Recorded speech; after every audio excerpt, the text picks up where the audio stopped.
Hey, how's it going, guys? I'm Paradoxic, and welcome back to Superman and Lois. This time we are on episode 3 of season 1. Last time, we got some stuff. We got Jordan going to the fortress for the first time with Clark to try and explore this newly very slowly manifested Kryptonian side of him, and trying to explore more of what his powers were like. Because the only thing he had experienced before that was literally saving his brother using super strength, and then out of anger, just out of it, like being emotionally triggered into using his heat vision at that bonfire party thing. So because of that, his powers were, like those were signs that his powers were coming into manifestation. So then Clark took him to the fortress to try and get a little bit more information, and then and then we met the AI of Jor-El that is there, that is like available to access and kind of explain the history of Krypton and everything and all the powers. But then that very same AI towards like the middle end ish of the episode, he told Clark that like the human side of Jordan is too strong, and like that is kind of somewhat not necessarily. I think it's like not necessarily nullifying his powers, but it's like it's holding the Kryptonian side back from being able to fully. Because even if he will only have half of Clark's strength, like what he could have is being held back by the fact that there's like a human side to him. So I think I'm not entirely sure if that's to do with the human biology itself, or if it's actually to do with him having been raised human, him like not really fully understand. Because I think he's only like him and Jonathan have only ever actually been aware of Superman as Superman. Like they've never witnessed all of Superman's heroics in action one day, thinking that they would be able to do the same thing. So I feel like maybe that could play into it a bit too. Like he never imagined that he'd be able to.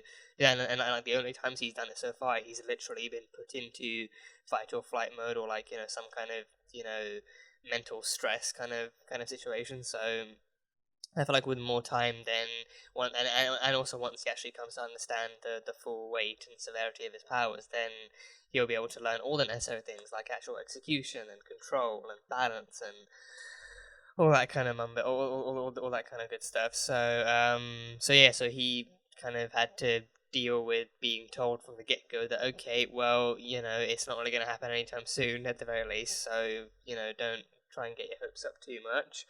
And then Jonathan had his own kind of issues at the school with Sarah's bullies being Sarah's boyfriend being like a part of the group of bullies, and then like them stealing the playbook and him not being able to fully kind of unleash his potential on the football team and everything. So they both got it going for them. Both the Kent boys have kind of got their work cut out for them, both humanly and Kryptonianly. So yeah, and not not just them, even their dad is having not so much the time of his life with this new Captain Luther guy, who we found out is from the future, and he has a very close connection to Sam Lane in the future too. So he actually fights alongside Sam Lane with, newsflash, Superman himself. Superman goes bad. He goes bad. He goes full on black suit Superman as well, and he just kind of wages war on the world. And it seems maybe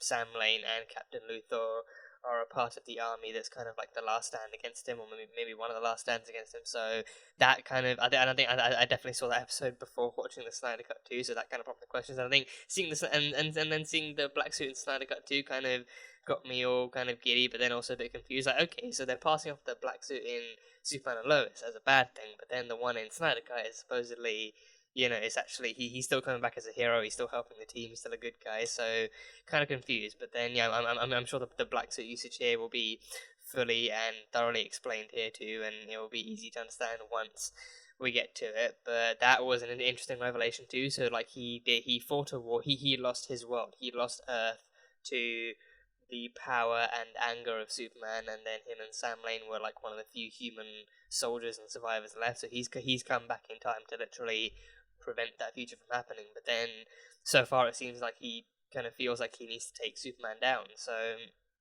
we'll see exactly how far it goes. But then he did give the same kind of Superman logo shaped key to Sam Lane, and then like the key literally turned out to be an actual numerical code and everything. So there are secrets that now even Sam kind of has to keep away from Clark. Maybe I don't know if he's actually going to show if he's going to reveal that to Clark or if he's going to keep it to himself and wonder what's happening. But I guess we'll see. Like, there's already kind of, I think, especially in the last episode, that like there was some kind of smallish kind of tensions showing up.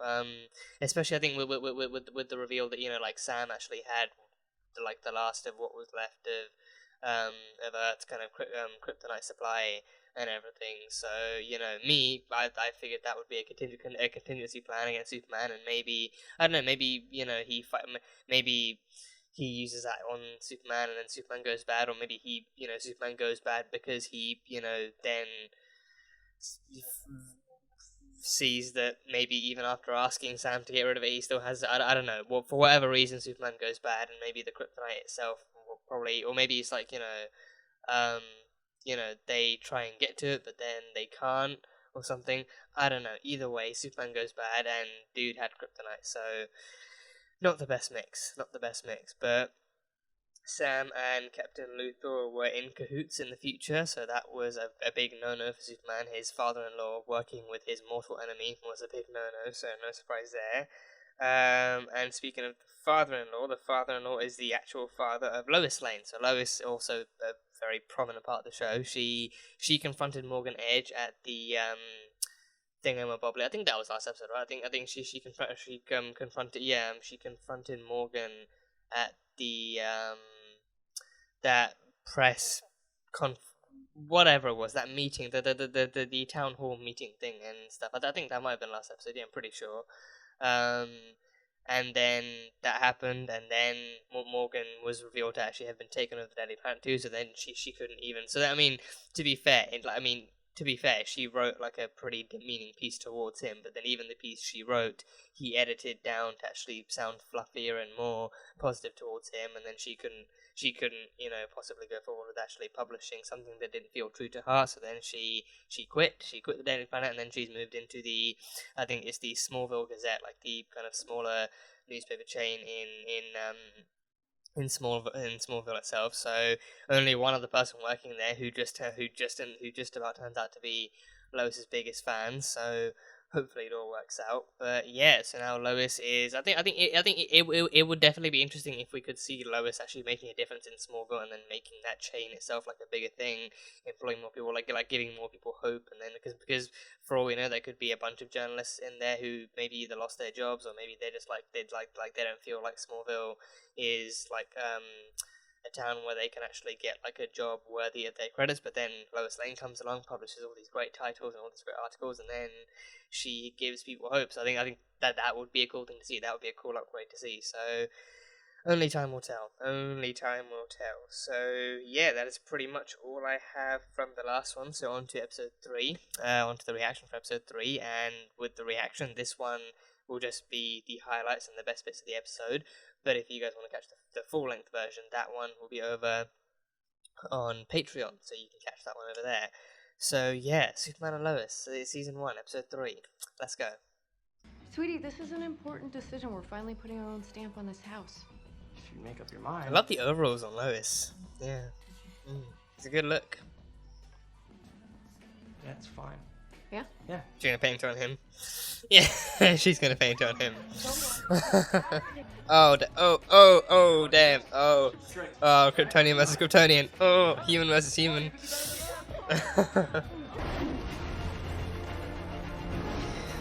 They can make it look good. I love and I'm concerned about the fact that they can make this look good. They can make this show look good. Oh, he's holding the bridge up. Okay. Be for real though. What's the most embarrassing thing you've ever heard? Nope.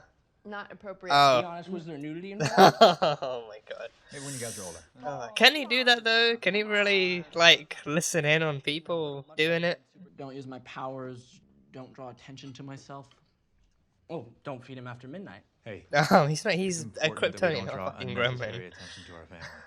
How did it go with Dr. Lawrence? That's between me and her. I just want to make It's a very sure good you're point. okay, that's all. Jordan. Okay, you need to control it. Jordan, control it. No heat vision. Hey guys. Wow. This place is really Oh, he's here. Oh, not changed since I went here. he's here. He's really here. Okay. It's not like I'm listening all the time. That is the wrong answer. Do you remember the first time I caught you listening in on me? Whoa. I forget. What happened I there? was gonna lose you forever. Pretty sure I spent about a week's salary on flowers just to get you to talk to me again. It was 2, and you got off easy because I was still madly in love with you. Ah. Mom mentioned something about flowers. What are the chances of you raising my allowance? Nice try. Oh, We good? he's smart. He's a smart one. Does this have anything to do with Morgan Edge? Yeah, you're damn right it does. No. I'm hoping you can help me nail that bastard's ass to the wall. Oh, okay. Oh, she's got a new ally. She's got a new ally in the war against Edge. Oh, and there's a photographer. Not so nice looking photographer. Snapping pictures. Who's that? Who's this guy? I recognize him from somewhere. I don't know where. Better learn to stay in your lane. That wasn't a... No, I think I'm thinking too much into it. I was thinking, wait, Lois Lane. Was that a reference to his mother or something? But I don't know. Is that your brother? Whoa. What the hell? Practice is on Saturday. He's a walking Disney movie in Cleveland. Hey, dude. Has that guy ever seen a Disney movie? Or is this a way to get revenge? Is this a way to actually push the others around? These guys think they can push us around. Yeah, this is about them. Push him back. Oh, he's gonna push back. He's gonna push back. Well, just don't push them to another country, okay? Just, you know, keep it within the field. Go on. Yes, coach. Thank you, coach. Okay. It's not a military drill, Jordan. You're gonna need to put that helmet on. Yeah, you're gonna wanna put it on before someone budges you. Oh, this is gonna. I don't know how. I don't know how to anticipate this. Whoa! Oh! Oh! This is my lane now, bro. Oh my god.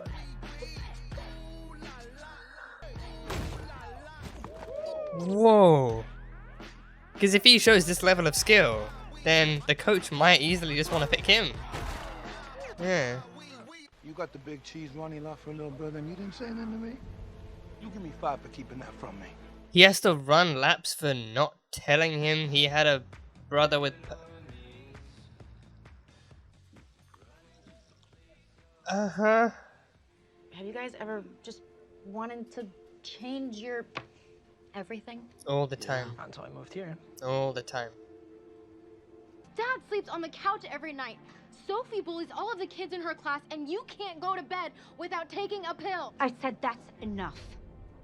Jonathan, got a couple good reps in. I really think coach is starting to take notice. Yeah, there's just a little more to it than that, but That's great. Let's celebrate with some chili cheese fries. I mean, hey, maybe Jonathan can actually get the chance to get some good reps in if the other guys are going to back off of him this time. We don't have the resources to run an investigation for weeks on end. But you hired me to write this kind of story. Whoa. Did someone just blow up her car? You don't happen to drive a station wagon that's on fire right now, Okay. do you? the only reason I'm playing is because your little football buddies need to back off. And besides, I don't have super strength. I'm just a little stronger than before. Stop. What if someone gets hurt? You know, I'm getting a little tired of everyone treating me like I'm some sort of ticking time bomb. You know Dad's gonna find out. Can you walk? Yeah. Oh, I left my keys in Smallville. Yeah. And I doubt that, by the way. It's Smallville. Well, of course you do. I mean, that. Oh. Oh, he knocked him on the floor. Damn. Shouldn't have kissed Sarah. It wasn't cool. Apologize. Making amends. Yeah, thanks. Okay, again, like I said from the beginning, actually try and make amends. Try and build some bridges. Yeah. And his dad finds out the truth. Yeah, that's gonna be a fun conversation. You know what? Everything you do is a mistake. You get fired, you bring us here. You know, I just wish you would go back to not being around anymore. Go upstairs. Yeah. Right now. Yeah. That's Sophie, right? That's the one that's being a bully. Because I don't see any other teenage girls there, so I have to assume this is Sophie. Not to say that, you know, little kids can't still be mean to each other. Obviously, that is a very, very possible type of thing. Yeah. You sure? Malcolm. Who's Malcolm? Did he make amends to that extent? Are they actually gonna start talking I should have said something. like football stuff now? He doesn't have super strength like you. That's what Jor-El DeBarge said, right? Just because his strength isn't like mine doesn't mean it's not elevated. Okay, so maybe that puts him on the level of the other kids. What's the point of having something special if you're not actually allowed to be special? I mean, let's be honest, he doesn't have the power to punch a kid's heart out of his chest, but he can still be an actual quarterback. That's what he was doing. He was actually knocking kids to the side and rolling them over and stuff like that. So those are skills that a quarterback, like the ideal quarterback, would have. Sharon? Oh, this is Sharon's place. Oh no. Oh, did that photographer get to her too? Ooh, in the ear. Oh. Oh, that won't help you. No, but he will. Oh, there we go. Oh, damn. Whoa. Oh, and he can take on Kryptonians. He can take on Kryptonians. Oh, God. Wait, did this guy play Colossus in the X-Men games? Is that who he is? Did he play Colossus in the older X-Men movies? Oh, yeah, super speed punches. There we go. I just felt trapped by this town, by this family. Everything was getting so bad, and I just never saw myself escaping. Like, the only future that I saw for myself was a life that I didn't want. It's how I was raised. Always smile at your neighbor. That's a load of Never bullshit. Let them see the heart inside. It's a load of bullshit. I don't really think that's healthy. Yeah. I think you're right. Okay, this is a nice resolution to see. This is a very nice, clean resolution to see after all the shit that's gone down. Oh, a baseball glove. Are they gonna do the invincible thing, throwing it around the world? Yeah, I mean, Jordan can't do that. Jordan can't throw that far. At the last minute, I realized one of the main reasons I wanted to try out didn't have anything to do with baseball. Was it a girl? It's always a girl. Does this mean I can play? It does. Really? Yes, but there's one last thing we have to talk about. You want to be an assistant coach? I don't know if you know this, but I was actually the team manager back in high school. Not to mention he'll work for free. Sure. You should have started with that, kid. Yeah, he doesn't have the money to pay you for it, but if you want it for free, then go right ahead, yeah. Great. Yeah. Lois, the wife, saves the day again. Yeah, she saves the day. Quit the cheer team. Are you still gonna go? Do you want me to? I mean, Yeah, that it might be fun to see as a bystander. Hey, Coach gave me a jacket and I bought a hat. He's like, you guys are getting along, all huh? right. Just pretend like you need my help with this, all right? Yeah, oh, let's pretend, yeah. Oh, yeah, it's really heavy, it's really... A little too big? No, too much. All right. Stories like this happen in small towns everywhere. And stories that need to be told, but they get missed because there aren't enough reporters looking for them. So recruit more, inspire I'll more show you people what to I'm search working for the truth. Who's this? Oh. Who's this? Another Kryptonian! It's done. I'll call a team. Oh, damn. Another Kryptonian. Okay. Okie dokie then. Was that La? Was that La? Or I don't know. I'm not too sure if that was La. But either way, she handled it. She handled it. Okay, yeah, that was fun. That was a very, very fun episode. You know, as these episodes go by, I do definitely I do definitely kind of enjoy the show more, but it's a very conflicting feeling. I won't lie, it's a very, very conflicting feeling wherein it's like, oh, like, this is a CW show with HBO Max funding. That's why it looks so good. That's why the writing itself seems so much better. All the characters kind of get their time to shine. Like the writing in general for the characters, the story, it seems so much more enjoyable and consumable and stuff. And then I'm just like, wait, but this is a CW show. Not only is this is this a CW show, this is a CW Arrowverse show. So why is this show the only one that seems to be getting this level of resource and attention compared to the other shows? Not to trash on the other shows, but you know, like I enjoyed the other shows so much too. But then sometimes it's like with the other shows, it's like, you know, this episode could have been a lot better. They could have given this character a lot more screen time. This story could have actually flowed a whole lot better with better pacing and better attention and stuff. And it's just like, you know, it just feels like the CW itself just doesn't. It just kind of, you know, they definitely picked and chose for like a Superman show, for a Superman and Lois show, to get this level of actual creative kind of control and funding and to make it as good as it was. But it's like, you know, surely you can give that to some of your other titles too. Like, they are CW shows too, they are Arrowverse shows too, and you're even going the way with like a whole new Justice League, some characters shows ending and stuff. So it's a conflicting feeling. I won't lie, it's a very conflicting feeling. Being an Arrowverse fan enjoyer myself, it's just like, you know, I love this show. I really am enjoying this show. It's such a great story so far, and I can't wait to see where everything goes and where it all leads and where everyone gets up to. But it's like, you know, I would love nothing more than to feel that way after each and every episode of the other, you know, Arrowverse shows too. So, you know, I mean, I can't speak for Black Lightning. I've heard Black Lightning is great. Black Lightning is also one of the better kind of shows on the CW and on in the Arrowverse. But I think Black Lightning, I did a binge watch. I think it was after Crisis. I actually did like a binge watch of like rewatching season 1 and 2.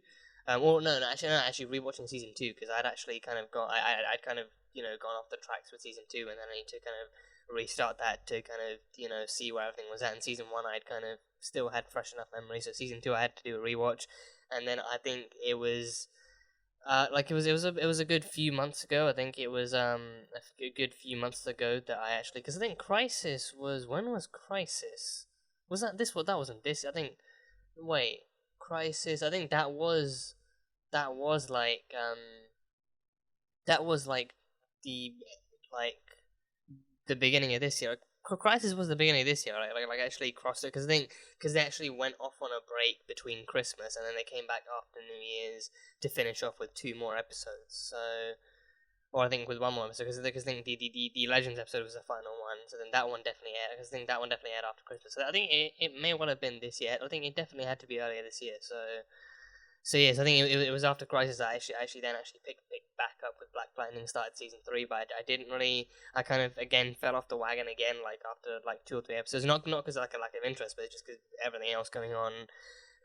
I was balancing stuff, and also I actually kind of wasn't reacting to it either, so I kind of had to make sure I got my fill of my actual reaction shows. So I think Black Lightning, I've heard it is one of the better Arrowverse shows too. So I think I can't compare this to that with too. But with the other ones, like, you know, Legends is pretty great on it. So like Legends, I think the great thing about Legends is you don't have to I think you don't have to criticize it, but also you can't criticize it because it doesn't take itself too seriously. Like Legends can have dramatic elements about it, but the drama is not the driving force. That's like just like it's a mix of the drama and the whole kind of time traveling kind of sci-fi comedy aspect of it. So like Legends can occasionally tackle kind of deeper and more kind of dramatic themes and topics at times, but the main force is literally just the crew having a cracking time going through space and solving time travel issues and all that kind of stuff. So because of the fact that it primarily doesn't take itself too seriously, it's like, you know, it's a lot harder to be like, oh, it's like not a good drama show, because it's like, yeah, it's not trying to be like sometimes it does try, and then when it does try, it does an actual good job of it. But then for the most part, it's like, you know, you watch that show to wind down. Like you watch that show and the craziness that takes place in it to actually wind down, to have a more cheery, uplifting time. compared to the other shows. And then The Flash, I'm doing catch up on The Flash, and then Supergirl, I think that's coming back in August. I mean, Supergirl, like this season has been miles better than what we got for like the latter kind of post-crisis half of season 5. So season 6, the final. I mean, for the final season, you have to kind of make sure you end on a good note. You actually go out with a bang, but also you go out with the entire season kind of being more enjoyable. So hopefully the season 6B is also equally as enjoyable, and it kind of gives everyone a good ending. But yeah, I mean, my wish is that, hey, like, HBO is confident enough and faithful enough to actually fund a full-on Superman and Lois show, so don't be afraid to give that same treatment to any Supergirl spin-offs. Don't be afraid to give that treatment to a to also give that treatment to like a Sentinel and Guardian and Dreamer spin-off. Like, don't be afraid to go to all of those shows, and those characters can do some amazing things, and there are some great stories you can tell, and many people, myself included, would be more than happy to watch them. So don't be afraid to give like a little spark of life to those spin-offs too. Don't be afraid. Don't be afraid to do it. So yeah, this turned into a little bit of a rant, but yeah, no, I think again, just reiterate, I do love this show, but it does, or like seeing how good this show is compared to some of its CW counterparts, so it does kind of raise some questions.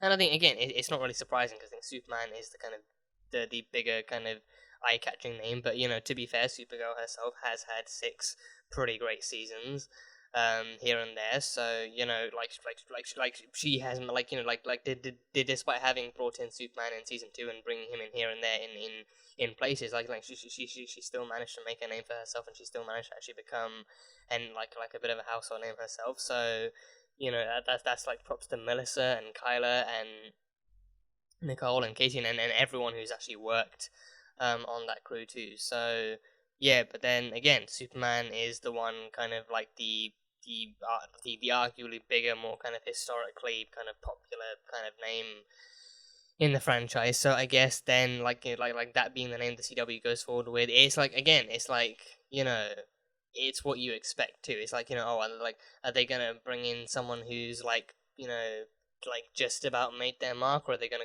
go in with someone that everyone's undoubtedly gonna recognize, like, oh, that's Superman, that's him, that's like we recognize him and stuff like that.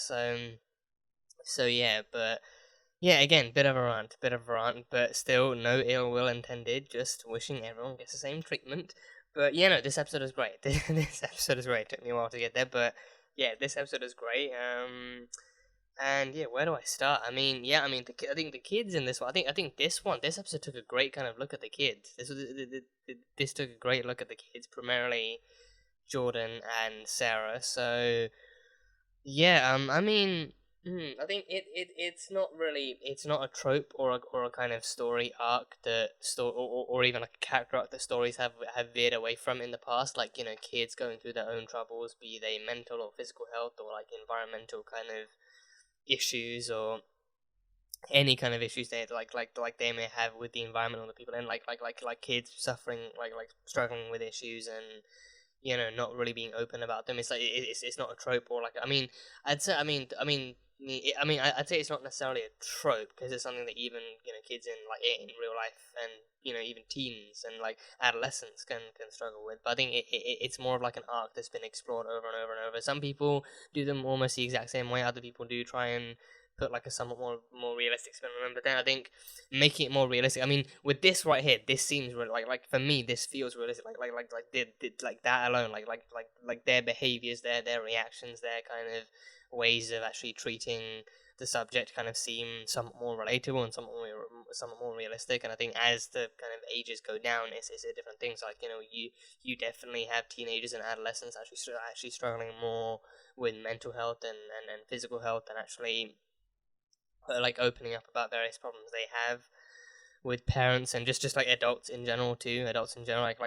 Like kids can just as easily get like encouraged to go to guidance counselors or therapists, and people like parents especially often think, oh, that's the key to getting to open up, just send them to a therapist or like another adult who's like actually professionally trained to talk to people, and That's the key, but no, that's definitely not how it works. So I think their exploration of how Jordan and Sarah kind of treat it individually was a really, really well done thing, and it's like they can still definitely easily connect, but it's also like a very individual thing that's actually based on each of their kind of individual and separate pasts. So seeing it being explored here was really cool, and especially with Sarah, like her having gone to the doctors and then having come back to like a near silent car, and then her mother almost immediately questioning her on what happened, but then Sarah actually doing what actually it can very easily be considered the smart thing and actually maintaining patient-doctor confidentiality, because then because I think even parents, even if parents themselves inquire with the doctor, like the doctor, I think. Well, I mean, I think it depends if the kid is depending. I think it either depends on the age of the patient, or it depends on on what kind of situation they're in. If the doctor themselves actually thinks that the patient could actually be in like a more life-threatening situation, and they and if they feel like telling the parents or telling the guardians or whoever's involved of what might happen in. If that increases the likelihood of them being able to prevent some kind of dangerous situation, then I think that might be like a more kind of more kind of like a alleviating kind of thing, it help it might be more of like a what's the fucking word I'm looking for, like it might be more of like a I'm not good with words. More of like a mitigating factor, like a mitigating. I guess mitigating works. I guess is that what I'm looking for? I think if they think that actually telling someone actually helps to prevent a dangerous situation, then that will definitely be like a factor that goes into whether or not they actually tell that actually goes into whether or not they actually tell the person. So yeah, but with Sarah, I think she likely told the doctor that she was fine too, and then she literally keeps telling her mom that she's fine. What happened in the past happened in the past. There's no going back and undoing that or changing that. But then she's moving forward with she's moving forward. That's the matter. If she's moving forward with the same feelings, I think the feelings can't really go away. She even explained that herself. But then she's going forward maybe with she's going forward with an understanding of what was wrong before, and she's going forward actually knowing what the problem was. So then that way she at least can actually begin some kind of step-by-step kind of plan to work something out at least. But yeah, but I think that whole kind of thing of her mother kind of needing and wanting her to open up, and then Sarah not doing that, and then Sarah feeling like she was being constantly interrogated and hovered over by her mother. I think that is something that like a lot of teens and adolescents can relate to, especially. And I think especially once I think especially in that case, so at that age too, once you I think not just if you do attempt suicide, but then if you do change behaviors drastically, if you actually become if you start to exhibit different behaviors or exhibit more concerning behaviors, then then I think that might be mixed. But then once something actually happens, but then you survive it, and then if you survive it, and then if you're in Sarah's situation, then it actually becomes more of a concern. But then it becomes a concern to the point where they keep checking up, which I think it can be. I think what they've done a good enough job of actually exploring here is the fact that it needs to be healthily balanced. Like you don't do it for the sake of doing it. You don't do it to make sure that doesn't happen again. You check in to make sure that the person knows that they're actually cared for and actually cared about, which obviously her mother does. Her mother does care about her, but then the way you do it can definitely have an impact. If you're checking in just to make sure it doesn't happen again, it's like, oh, so then that was the problem. Like the stuff leading up to it wasn't as much of an issue, but then it's the fact that I actually kind of succumbed to those feelings, or did something like that was the problem. But then if you actually work harder to analyze what the problems were and actually talk with them about what led them up to it, like she did in the end, that resolution was such a great scene. Like her actually taking the time to talk to her about okay, then let's move on from the fact that you did it. Okay, now tell me what made you do it. Tell me what actually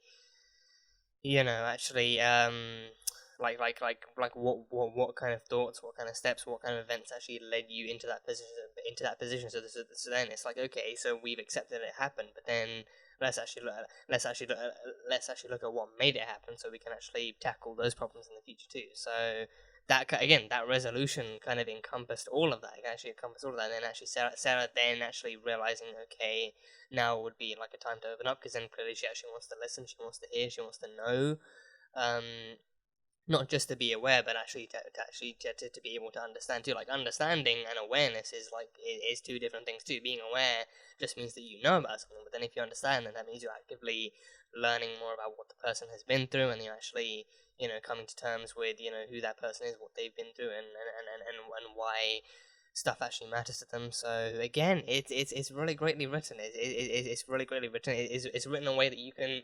I feel like even if you can't, I think they write it in a way that at least more people can relate to it and understand that much better. But then even if you can't, you can still kind of understand, because they're all very, very human characters. These are very human problems, and even for Superman going through like a human thing of raising kids. I mean, obviously raising kids isn't like a human thing, but still, it's like actually, he's been acclimated to human culture for so damn long, and he's done everything he can to integrate his kids into a human society. So it's very, very human issues presented and kind of being tackled by, mostly also by human people, but then also by alien people on the side too. So the writing just works. It really grips you in and really makes you feel for them. So it just works. And props to the actors too. The actors really do a great job at actually pulling these scenes off and actually like making you feel for them and understand them, and making you want to see them actually flourish and thrive and stuff like that. So it's great. Again, it's great. And I think I also want to point out, I actually not just for the sake of independence, but also just for the or rather no, for the sake of independence, and not just for the sake of actual patient doctor confidentiality. I do kind of appreciate the fact that they had Sarah kind of fighting to maintain her own privacy between her and the doctor. I think opening up should be. I think obviously if it's a dangerous thing, then the doctor themselves would advise that you open up, and maybe even the doctor again if it's a dangerous situation that is imminent, and they think that opening up would actually prevent things from getting worse, then they themselves would probably be in some kind of moral and or ethical and or legal obligation to actually reveal it to the parent or guardian responsible, so they can then take the steps accordingly. But then if it's not, then I think that then kind of still allows the patient and the doctor to maintain that classic kind of road of patient-doctor confidentiality, so then the patient themselves can still fight to maintain their own independence and then their own kind of privacy and stuff. So I think I appreciate that they actually had Sarah going down that path, she's not obligated in any way to actually open up, and her problems are her problems, and she will literally. And I think. She even mentioned that she even mentioned oh, I'm going to Dr. Lawrence just like you asked me to. So then she was obviously actually pushed back into this because her parents and her mother especially were worried about her situation after what happened. So then it's I think it kind of makes it even it kind of makes it less easy to take, somewhat less easy to take in, knowing that going to the doctor wasn't exactly her choice, but because her mother was worried, then she was then goaded into going to the doctor. But then for her, it's if she she still wants to have some sense of control over the situation. So then if that means maintaining privacy between her and the doctor, then so be it. She will happily keep that information to her. So. Yeah, and especially her age, she wants to feel like she actually has the ability to worry about her own situations and her own danger and still have some independence in that sense. I think that kind of thing was really cool to see. So patient doctor confidentiality is a thing, and it should be respected somewhat more. And I think actually goading people into opening up to you does not help them want to actually open up to you. Constantly asking and interrogating is not the key to actually getting someone to open up. Not even with medical stuff, but with just anything. If you leave people open to the idea of opening up to you, then that is all the more likely to give them the freedom to open up. But then if you constantly just kind of badger and ask questions, then it's just going to show that you have no sense of privacy, or that like that person has no entitlement to privacy or anything. So then them exploring that, especially with Sarah too, like teens especially are just always kind of expected to expected to have like 100% handle on their own lives, but then also expected to open up at all times and actually expected to kind of have all the answers to their own problems, but then also tell everyone what's on their mind all the time, so that so then there's apparently no excuse and everything. But with Sarah, I appreciate that they're actually going the route of actually giving her that kind of sense of privacy and independence, and some sense of like her own security too. So that's cool. And yeah, and like the resolution they had for Sarah as well, for Sarah and for Lana too, was actually really cool. Like the resolution wasn't just opening up and understanding, but it was also them two actually finally coming to like somewhat more like a sense of civility, civility, and a bit more kind of like peace between them. Because I think again, we had the whole kind of scene of her like lashing out at the actual diner, and then like that is a trope in movies. That is, I mean, it's a thing that happens in real life too, but then that one definitely feels more like a trope, like kids getting annoyed and angry and lashing out and everything. And we had it with Jordan too, and he got sent up to his room, but then Sarah was already in the comfort of her own room at the end. But then, I mean, she got dragged out of the diner. But then Jordan was already in the comfort of his own home. So then he just got sent up to his room. So yeah, but with Sarah, I think I like the resolution all the more because they actively came to like an understanding between the two of them. So then Sarah was able to open up, and I think by opening up, she also found out that she really can talk to her mother. And I think maybe it was also just like a case of actually finding the words, because like she really couldn't just open up like that in front of the other girls. I think especially that scene on the cheer team too, like her mother just kind of putting her on the spot like that seemed just like, it seemed accurate too, like people can do that, but then at the same time it's like that is also something that you really shouldn't do, like asking her what's wrong on the spot in front of all the other girls in the middle of cheer practice. It really isn't the time or the place, but then she can't really accept the diner later either, so yeah, so like that one irked me, like the one on the on the spot one on the cheer team, that one irked me, like that one actually got to me. But then I think it's at the end of like the 2 days.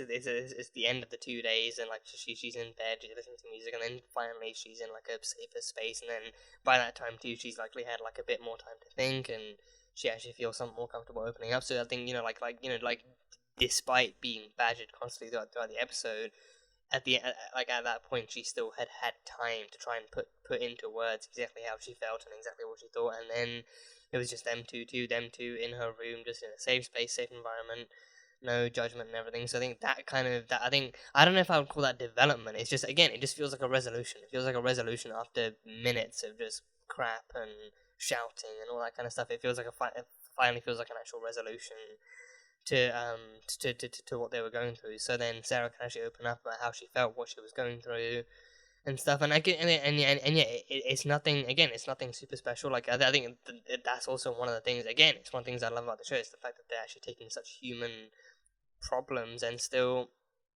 presenting them on like a larger yet still understandable scale. Like her, like it wasn't like like she's not a superhuman, but she is still a human, and humans can obviously still deal with very, very human things, human problems and everything. So she'd actually broken up with Sean too. She broke up with Sean at the school, and then because it's Smallville, I think that's one of my favorite things about this episode. It's like Smallville was such a small town that it's like, oh, it's small. Like even Clark leaving his keys in the car, it's like, oh wait, my keys are in the car. Oh wait, yeah, it's Smallville. No one's gonna, like for one thing, no one's gonna steal the car and drive off. But even if they do, it's Smallville. It's a small town. Like if someone sees Clark's car because Clark is back in town too. So if someone sees Clark's car driving down the road, but then they see, oh wait, that's not Clark in the driver's seat, then they can really call him and actually see what's going on. So yeah, it's a small town. Word travels fast. Word travels incredibly fast. So then her mother found out that she had broken up with Sean by the end of it. So that happened. And yeah, and I think that then she also kind of opens up about more things, like her parents clearly are not in like a very, very a loving marriage anymore. Her sister Sophie, I think I judged it way too quickly, because I think I saw that family dinner scene. And I think even when they mentioned her, like, oh, Sophie's bullying every girl in her class, and or like every other kid in her class, and then even the mother mentioning that Sophie's really mean now, and I was like, wait, I think I remember Sophie from the premiere. Like, wasn't she like yay high and just like like still a little kid? I mean, and again, I think I judged that too quickly. Like thinking ahead after that, I think I was like, okay, well, little kids can still be mean. Like bullying can still start from like early enough ages, and it can still progress if you still stick around with stick around those same kids later on through the kind of education system, especially. So yeah, but I mean, because like I don't know I don't know if it's the worst thing, but like again, like the worst or the snarkiest thing I've we've seen from Chloe yet. Chloe Sophie yet is literally her calling out Clark at the funeral as the guy that her mom used to date. Like that's the worst thing she said so far. So I can't imagine what kind of stuff she's saying to her classmates or like anyone else in her school. So yeah, but apparently Sophie is. I mean, she has an iPhone. Like, well, she has a smartphone. So little kids with smartphones can be fucking deadly. So yeah. But yeah, yeah. And again, like with the power of social media too, it's unpredictable it's predictable yet unpredictable what they can get up to too. I think you can predict the type of thing they can get up to, but then you can't really predict exactly what they're going to get up to or exactly how much of it they're going to get up to. So apparently Sophie's being mean too, and the family really can't stand that. But then Kyle and Lana really aren't really getting along in terms of having a happy marriage. So then that's kind of affecting her. And then Smallville itself is a very very small, compact town with limited kind of opportunities, I think, and it's like a small town with people. I think it being a small town means it's a very very compact social network too. So again, like she broke up with Sean one day, and then I think it was like the next night or like the night directly on from that her mother herself found out. So again, it's a small town, so things happen, people find out. So I think she feels trapped by that. So and I think again, like being a teenager, being adolescent, like you're definitely like it's definitely thrust onto you that you should it's definitely thrust onto you from an early age that you should really start thinking about what you want to do, who you want to be, and what you're gonna do. Like a few years down the line, like pretty early on. So then that kind of pressure on a teenager's shoulders is just a lot too. Thinking about who they are, and then thinking about their family too, and thinking about how things aren't really happy and where they're gonna go from there. If they're gonna leave, if they're gonna move out, what's gonna happen. So again, all very human problems actually presented and displayed and written and stuff in a very very articulate and understandable way, and in a way that makes you feel for these characters too, because I think they're very very very real problems and real-ish kind of people. So it works. I think I definitely appreciate that they actually explored that with Sarah, like Sarah herself being her own unique character. Like they did have her have it going like through like a bit of like a romance subplot with Sean, but then I think they're not really gonna force her into something with Jordan or Jonathan. I mean, honestly, right, I would much rather they kind of maintain like a friendship between the three of them as opposed to, because I mean it's clear that Jordan does indeed have a crush on her, but I think I personally would kind of prefer it if they didn't really rush into like another relationship, because I think she just kind of got out of one with Sean, and granted that likely wasn't the happiest one either, but still, it's like not to say I would completely oppose. I would like stop watching if they did, but then I would like much rather. I would much rather they actually build up and balance a friendship between the three of them before considering actually plunging one or the other into romance. Because then you get the whole love triangle issue too. Because then, I mean, there's no guarantee that Jonathan doesn't like Sarah, but then what is confirmed is the fact that Jordan actually does have a crush on Sarah. So it's a whole other thing. So yeah, fun stuff with Sarah. And yeah, then we had Jonathan. Jonathan had very, very similar kinds of issues, like especially his line to Jordan. Wait, did I say Jonathan? No. Jordan. I'm moving on to Jordan. Jordan had very, very similar issues. And I think especially his line about being treated like a ticking time bomb, and especially with him, his own dad hovering over his shoulder, and pretty much his entire family kind of hovering over his shoulder about actually him using his powers and using them too much or anything. So I think his powers, Yeah, again, I've been I mean, I was thinking throughout the entire episode, but it's like, like, I think he even emphasized it. It's like, it's literally not even enough to count as it's literally not even enough to count as super strength. It's literally just enough to give him a little bit more of a push. Like, it's literally, even when playing football, it's literally just enough to give him an even playing field with the other kids. Because then, without that, he's got his normal human strength. But then, even his normal human strength is nothing compared to, the strength of the other kids. It's like, I think it's like the equivalent of, like, had he actually worked out and trained physically before joining the team, then, yeah, like, had he not had superpowers and instead trained and actually physically prepared himself before trying out with the team, then he'd probably have somewhat like around that same baseline level of like strength and the ability to do that. So, so I mean, on like thinking about it like that, I can't really help but wonder, like, would this, like, this would undeniably count as cheating. This would undeniably count as cheating. I think it would be especially more suspicious if he had actually tried out before the powers came through, because then everyone would see, oh yeah, he's really not cut out for the team. But then this is the first time anyone's seen him in action, so he looks like he looks like stocky enough, but he's not really like built or anything. So there's nothing to really kind of judge by. But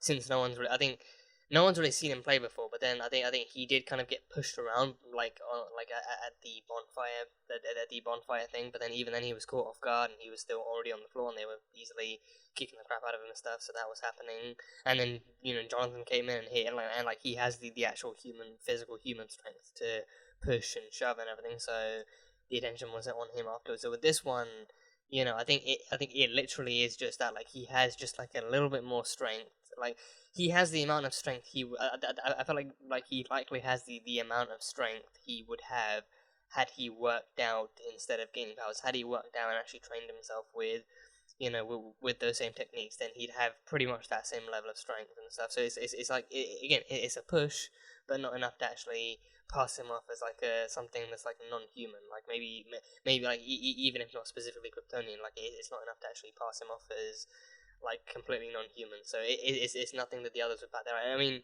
and he surprised them. He surprised them definitely, but then he actually even managed to impress the coach. And I think what I didn't get in any way at all, what I didn't get at all was why the coach made Jonathan even run laps, because like he was like, oh, you had, I don't know what reference he made, but he said, oh, you had a brother of this kind of skill and this level of skill and physique like hidden from me, and you're like you had a brother like this and you didn't tell me, so now you gotta go right, give me 5 laps. I don't get the logic behind that at all. Okay, so he didn't tell you, like, I mean, coaches themselves, I guess they just thrive on using physical exercise and activity as like a punishment. But then even then, like the logic of that being a punishment too, like, oh, you didn't tell me you had a brother that was fit for the team, so all of a sudden you got to give me 5. Like, for one thing, it was Jordan's choice and his decision to try out for the team. It's not like it's not in any way like Jonathan was actively holding him back and being like, no, football is my. I mean, he did say football is my thing, but like it's not like he was using that as an excuse to hold Jordan back. Like, he never would have guessed in a million years that Jordan was actually interested in football. He was as surprised as anyone when Jordan first actually showed up for tryouts in the pads and everything. So he was not at all expecting for Jordan to actually even perform as well as he did. So but I think the logic of that kind of punishment, I just don't get. I really just don't get it. But either way it happened. And again, it's 5. It's not really anything. Probably not anything grueling for for Jonathan. So he lived through it. But yeah, and he also made amends by the end of it. I think there was that one kid he put. I think the one kid he pushed over. I think he got pushed over by the kid in the corridor, and like him. The kid being like, stay in your lane. So I think, again, I was wondering, because I think he said lane. I think lane's like lane. I don't know if there was emphasis on it, but it sounded familiar. And I was like, oh yeah, Lois Lane, that's his mom. And I was like, wait, is that a really not so crafty your mama joke? Is that what that's meant to be? But then I was like, I'm probably reading too much into that. But then he actually used the same line on the kid on the field, and then that one was infinitely more bad. I was like, yeah, nah, this is my lane. You stay the fuck up. You go get your own lane. This is my lane now, and everything. So there was that. But then he did. I think, and again, I figured. Oh, I figured like I I didn't mean actually going into the field and actually, you know, playing football, but I figured, you know, if he literally just went up to them in the corridor, then he could probably, you know, still make amends face to face. And then I think, yeah, I mean, he didn't try that. He still just tried walking down the corridor, but then Sean actually barged him and then had him pinned up against the locker, and everything and stuff happened there. So, you know, he couldn't try it, and then they were holding Jonathan back too. So then that happened, and then that whole situation was when Jordan's kind of stress levels increased and his powers came down. And I think I love that effect. I love that effect of his just his eye. I think it's his iris just like glowing, like blinking red. Because then, you know, like the way they do the heat vision effect as well across the thing is like, I think it's like in Supergirl, the entire eye, like, because I think there was even a clip in there's a clip from Crisis where, you know, Kara gets ready to actually blast Lex with heat vision, but then it's like her entire eye just lights up, like her entire eyeball lights up. So like for them, that's like what they can do with their CGI. But I think with this one, it's like it's a somewhat more polished. I mean, it's an again, HBO funding. It's an undeniably more polished version with this one, where it's like, you know, they actually show how it starts with the iris, and I think it actually like spreads out across the rest of the eye, and then the pupil. I think the pupils are where the heat vision actually comes out of. So then it's actually more refined there, but then it's actually there's a lot more kind of like glow and kind of aura around like the rest of the eye. But with it, like in that one frame, like in those like 5-10 frames, like they actually showed how the iris itself actually flickered on and off. So it's like it's not like, you know, it's not like, you know, his eyes started glowing and he had to actually close it to hide it. It's just like the iris actually just flickered ever so slightly, like that effect, like that minimalism behind the effect is just something I really, really appreciate. Like just showing his powers coming in just ever so slightly, and then obviously him having super strength, he just clenches his fist like beside the locker and everything, and then Clark comes in. I think it's not exactly the easiest or the best thing to deal with when the dad shows up. Because I don't even know if any of the kids actually recognize him. Like he literally just said like, "Oh wow, this place has really changed since I last went here." I was wondering like, I mean, the kids probably know who Clark Kent is, but then I think I mean, if they do know, then likely, because I don't know. I mean, because I don't even know if those kids have parents that Clark himself knows, because he cannot be the only one who actually left Smallville all those years ago to actually do the thing. But then he seems to be the only one being chastised for it. So no one else seems to be being like chastised or scolded for having left the family town and gone off to the city or anything. So I have to imagine that those kids do kind of recognize him, or at least like they must have heard about him from their parents. So then but then either way, Clark showing up at the school all of a sudden is not the easiest kind of way to get rid of the book. I mean, it's not the most kind of positive. Again, like the parents showing up is like I don't know. It just feels kind of weird. But then I think the even bigger after effect is definitely the kids then finding out that, oh, he was actually listening and he was spying on them, and then it's like, oh wait, well, if he's spying on us now, then how much longer has he been doing this? And then him actually revealing, and even him revealing years and years back to before they were even dating, him revealing that same thing to Lois, and then Lois finding out that, oh, he was spying on her, and then he spent like 2 weeks worth of his salary buying flowers, and then, you know, she was still madly in love with him, luckily, so then she did this. So then, I think that was also an interesting thing to explore. Again, privacy, the whole privacy with Sarah, it's literally her parents, her mother actually hovering over her and stuff, and then with Jordan, with Jordan and Jonathan, it's the questions, but then it's also the added addition of that makes a lot of sense. The addition of their dad literally being Superman and having super hearing, so then he can actually hone his abilities, and he can actually listen in, and that stuff happens. So I think and that is also an interesting way to twist on the trope of parents like spying on their kids, because usually you just get like parents actually bugging their kids' phones, or like listening in on conversations in the corridor. But then with Superman, you literally get him using his super hearing from home, listening into what's happening at the actual school. So that was a whole thing they went through, which he then profusely apologized for. So that was that.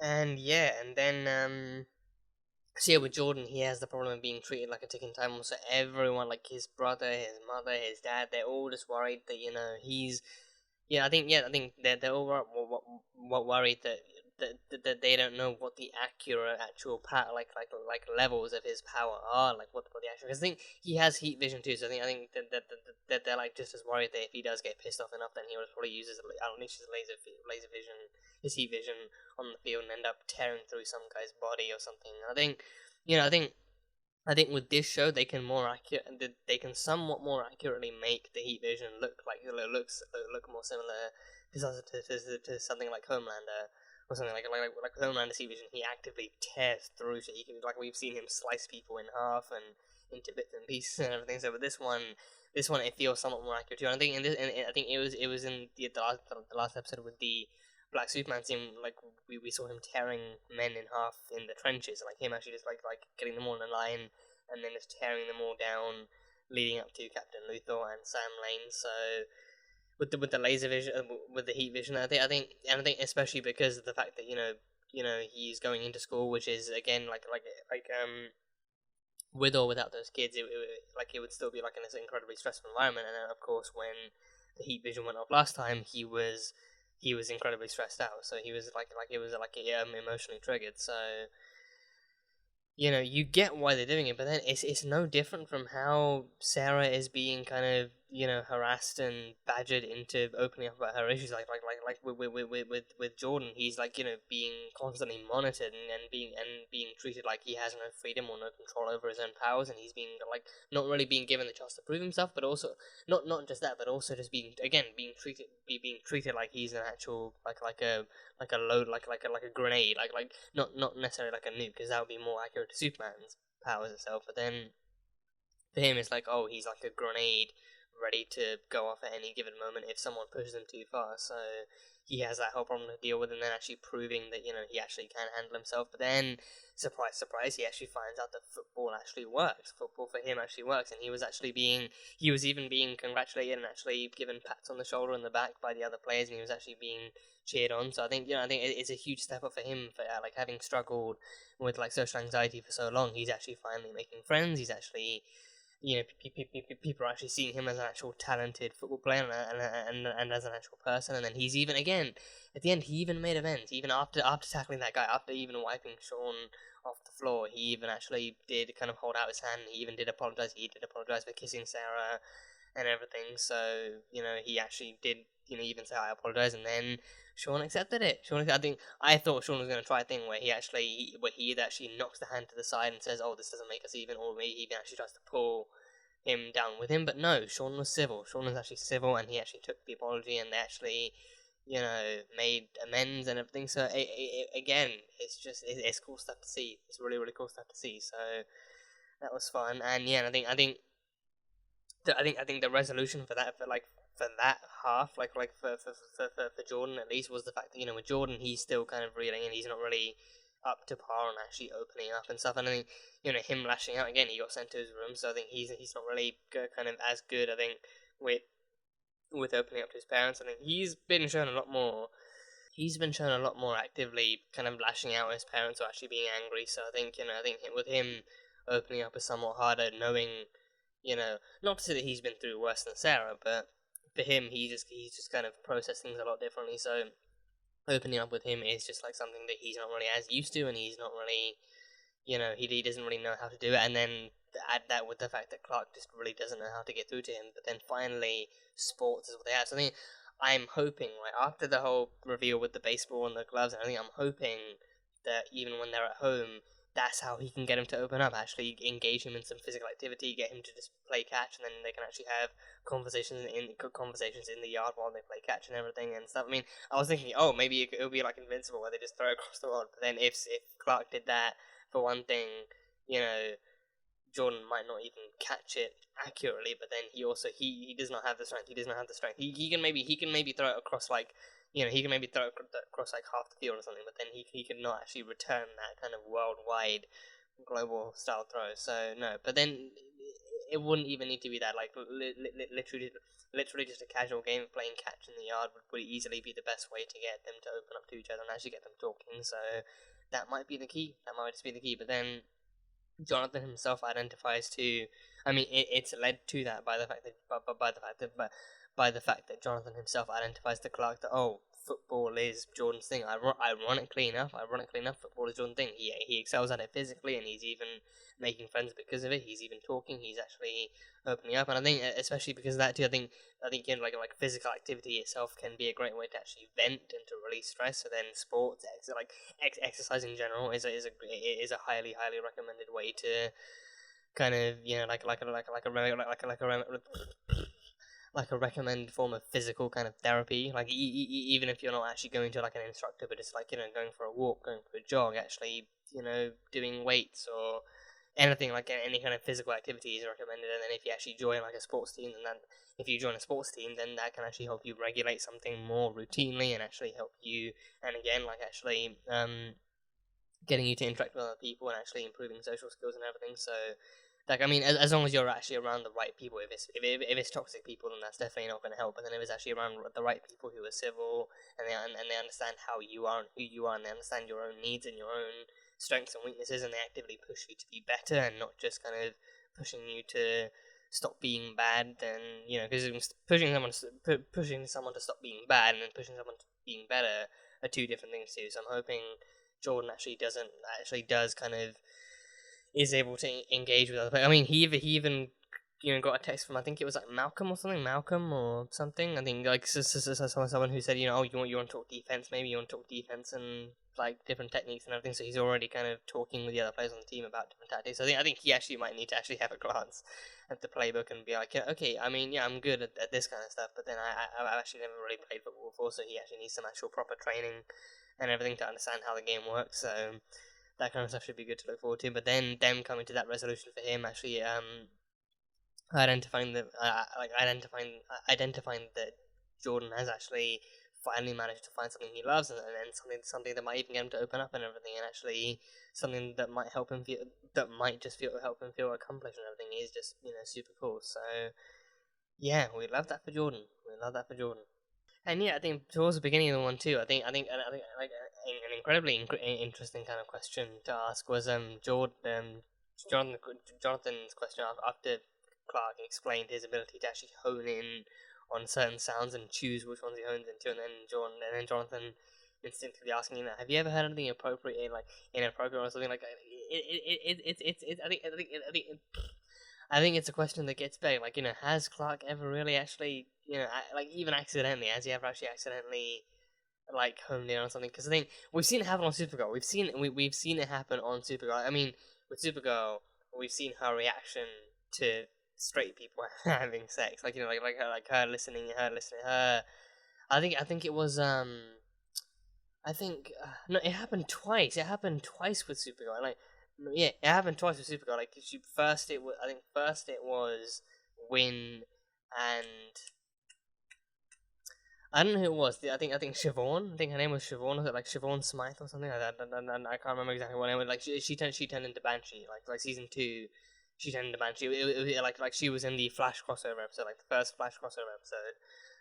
It was with her like she kind of accidentally caught onto Win and Siobhan getting it on in the storage closet, and then that just kind of irked her and everything, and she just that, and then it happened again with Monel or Mike and Eve in again yet another storage closet. I think the storage closet was like some other kind of like on top of a printer or something. And it happened in another closet in another room.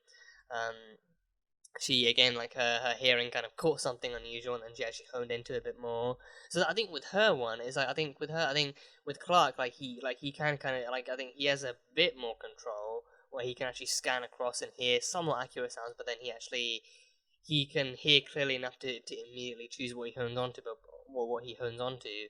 But with Supergirl, it's more like she hears like distinct, faint kind of vibes, and then she hones in to get more to actually be able to identify more accurately. And then that's when she finds out what it is. And with this one, it's like, she heard like some maybe like moans or groans or whatever. And then it's like, is someone in trouble? Is someone actually injured or something? But no, just someone's just having a banging time in a storage closet. So it happened twice with her, and both times she was disgusted and stuff. So that speaks volumes. But yeah, I think you can't help. I think maybe some not, some yes, like kind of can't really help but be curious about like what happens if you do get caught into that situation, because again it's like an incredibly private thing too. So you don't want to actually, you know, I mean, depending on how perverted you are, you don't really want to keep listening into it and see what's happening. You're just like, oh, that's two people getting it on. I should probably leave them to it and just, you know, keep going on and mind my own business. But yeah, I think their immediate kind of subversion. I mean, for Lois, it's like, oh no, that's super inappropriate stuff, and especially with the dinner table, that's not the conversation to have right now. But then I think on the side, it's also like, oh yeah, he has actually kind of heard it from time to time through no fault of his own. He's just been trying to hone in and actually identify what the issue is, and then it's not an issue. There's two people trying to get it on, so you know, or more, you know, just however many people. So that's a thing. So yeah, that was that was an interesting question. They kind of dodged it. They asked it, but they dodged it. So that was that. And then yeah, we had the Morgan Edge stuff with Sharon Powell. So she hated Morgan Edge because she kind of suspected of having lost her son to one of Morgan Edge's kind of job lifetime opportunities and everything. So then he even sent that voicemail that wasn't I mean, you know, the woman, I can't remember what her name was. I think Paxi Bello or something. Paxi Bello, or I think, do I have it written down?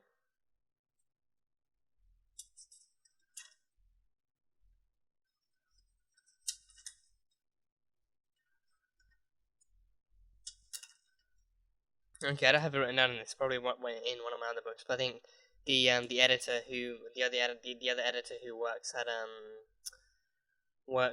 the Gazette said that, oh, it's too vague to be specific about Morgan Edge. It could have been about anything else that led him to disappearing and or dying. But you know, but it definitely was more. Because then we had that shady ass photographer who was taking pictures, and he probably tried to kill Lois in her car, thinking, oh, you know, it'll probably kind of blow up once she's in it or something. Because it blew up when she was still inside the Gazette. So I don't know if he actually, if it was on a timer or if he just detonated it as like a warning or something. But then he actually did try and kill Sharon. He caught photos of Lois and Sharon, so I think he then actively did try and kill Sharon in her kind of in like a motel room of some kind.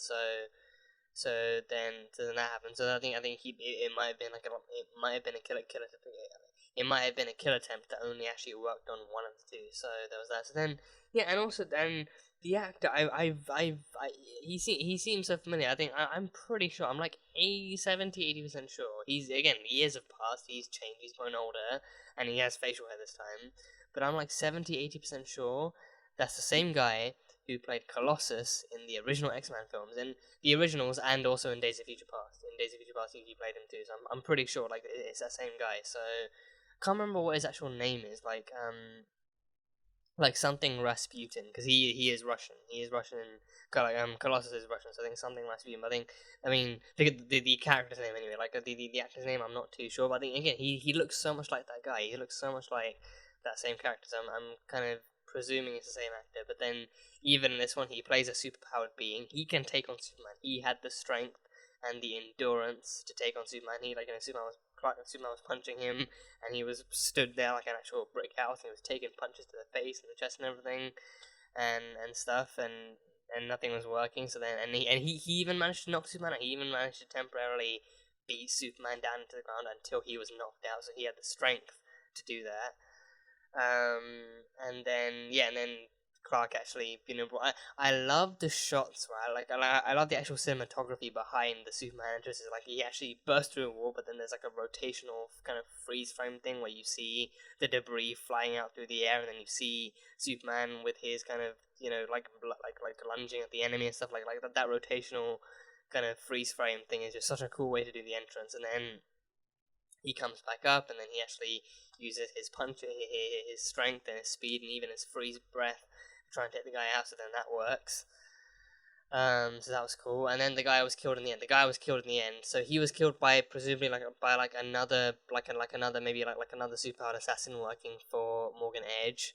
Or maybe he's not even. I mean, I don't know if we can guarantee it's Morgan Edge, because I I mean, Morgan Edge hasn't really shown any kind of disdain for superpowered beings. I think we don't have to discount it. Maybe he actually is that shady that he would hire that he would hire superpowered people to take out any kind of opposition or like any kind of leaks and everything. So maybe that's a possibility. But then by the end of it, then the guy who failed to kill off both of those people, to kill off both Sharon and Lois, was then killed by presumably another Kryptonian, like another woman who looks great in red leather, with red laser eyes. Like she had heat vision too. She had heat vision, which I don't know if that means she's Kryptonian, because is heat vision exclusive to Kryptonians, or is that just like another feature that Kryptonians have? Because I think that's the only power I can think of Kryptonians having that doesn't come from Earth. Because like the flight and the strength, because I think it's even been established that it's because Earth's yellow sun is younger and more nourishing, that Kryptonians have, impenetrable skin and stronger muscles and speed and everything, and then the flight is because Earth's gravity is weaker.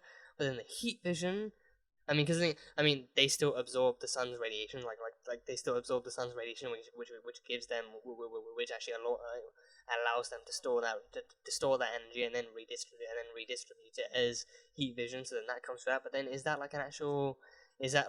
would the same thing happen on? Because assume they recharged on Earth, but then they flew back to Krypton, like.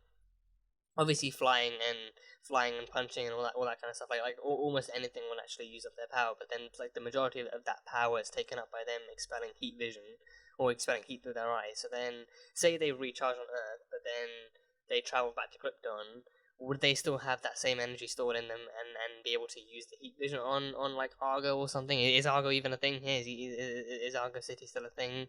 Or is this because again, they're not bothering to connect this to the main MCU, the main Arrowverse at all. So I'm really lost as to whether or not as to which continuity this even is, because no mention of Kara, anywhere. No Supergirl, no Aunt Kara. You'd think that these boys would be being told about their Aunt Kara by now, but apparently she's not even important to the story. So I don't know what they're doing, but yeah, I don't know. I really don't know. I think that would be a really cool thing too. Like if they actually brought Kara in and the boys could hang out with their Aunt Kara and power train with her or something. I don't know. Or Jordan could, at least Jordan could. And Kara definitely seems like she'd still want to check in, see how the boys are, and see how the family is, and maybe even return to Smallville herself. Even though she grew up in Midvale still, but still, it feels like it would be a cool thing to bring in another member of the family and actually expand that kind of story and still maintain that connection and stuff. But I don't know, whatever. I don't know. It seems like whatever the CW wants to do at this point, so that's on them. But the other woman, I think I'm gonna safely assume that she is Kryptonian. So then that means that there's another Kryptonian out there. There's another Kryptonian with heat. So far she's only used heat vision. She walked away. She didn't fly away. She walked away. She didn't fly away. She didn't super speed away. She literally walked at a regular human pace away. So all we've seen her use so far is heat vision to take out to actually finish off the other guy for failing to do the job. So we have to assume that she's one of the maybe one of the more higher powered and higher paid assassins working for Edge to kind of tie up loose ends and prevent any kind of assassination attempts being kind of discovered. So yeah, all good stuff, all fun stuff. But yeah, that is pretty much it. That is pretty much all I have from this episode. Again, a super fun one. So I can't wait to see where the story goes with everyone in this and how we progress, and seeing more of who that superpowered assassin is, seeing what her deal is, who she is, what she's all about, seeing what she's all about, and seeing what the kids get up to and how they progress with football and everything. And I'm hoping now we can actually see maybe Jordan and Jonathan even connecting, because I think Jordan being good does not mean that Jonathan needs to be taken off or he needs to be subbed or anything like that, so he can still play in other matches and he can still do training. So I'm hoping maybe football could even actually help Jordan and Jonathan bond even further. and stuff, and it could actually help them connect to their parents and everything. So hopefully familial stuff actually gets somewhat easier and somewhat more civil and calmer.